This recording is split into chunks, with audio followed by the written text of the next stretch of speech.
Aneurysm के बारे में बात करेंगे। एन्यूरिज्म एक दिमाग की नसों की बीमारी है जिसमें दिमाग की नसों की दीवार कमज़ोर होने पर वो गुब्बारे की तरह फूल जाती है।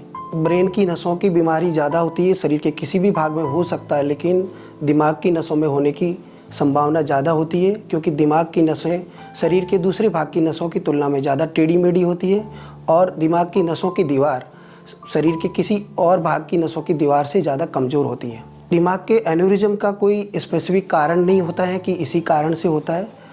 ये ज़्यादातर मिडिल एज पेशेंट में होता है जिनकी उम्र 40 से 60 साल के बीच में होती है। फीमेल में ज़्यादा कॉमन होता है।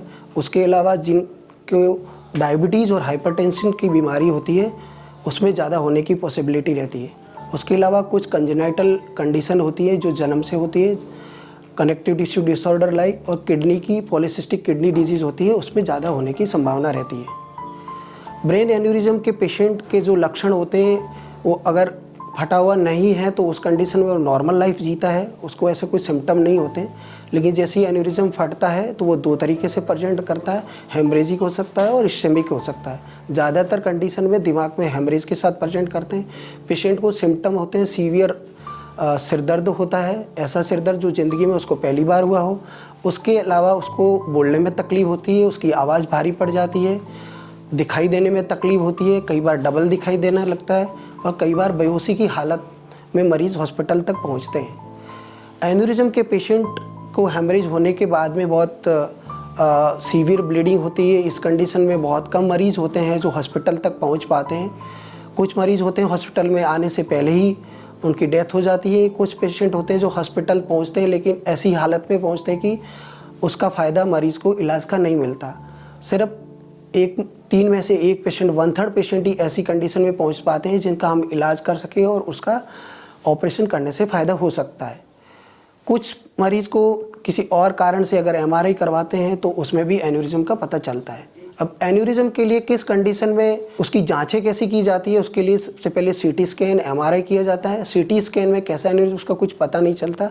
उसके लिए जो गोल्ड स्टैंडर्ड टेस्ट है वो डिजिटल सब्सट्रक्शन एंजियोग्राफी होता है, जिसमें पैर की नसों से कैथेटर डाल के दिमाग के नसों की जांच की जाती है। उसमें पता चलता है कि एन्यूरिज्म किस प्रकार का है, उसका साइज़ क्या है, उसका डोमिनिक रेशियो कैसा है और उसका जो दिमाग की नस के साथ में उसका रिलेशन कैसा है, उस पर डिपेंड, उससे वो डिसाइड कर पाते हैं। उससे हम इलाज करते हैं कि उसको किस प्रकार की सर्जरी की ज़रूरत है। किस मरीज़ को एन्यूरिज्म के पेशेंट को सर्जरी की ज़रूरत होती है, अगर पेशेंट को ब्लीड हुआ है एन्यूरिज्म तो उसको डेफिनेटिव सर्जरी की ज़रूरत होती है। किसी को अगर इंसिडेंटल फाइंडिंग होती है और एन्यूरिज्म 3 mm से ज़्यादा साइज़ का होता है तो उसको भी सर्जरी करवाना चाहिए। अगर एन्यूरिज्म का साइज़ 1 to 2 mm है, उस कंडीशन में हम फॉलोअप करते हैं। फॉलोअप में अगर उसका एन्यूरिज्म का साइज़ बढ़ता है तो उस कंडीशन में सर्जरी करवाने की ज़रूरत होती है। इसके 2 प्रकार के इलाज होते हैं, एक सर्जरी होता है और एक एंडोवेस्कुलर होता है। सर्जरी में हम दिमाग की हड्डी को खोल के एन्यूरिज्म पे क्लिप लगाते हैं। दूसरा होता है एंडोवेस्कुलर, उसमें पैर की नसों से या हाथ की नसों से कैथेटर डाल के दिमाग की जहाँ पे एन्यूरिज्म है वहाँ तक पहुँचते हैं। उसके बाद में उसमें कॉइल डालते हैं।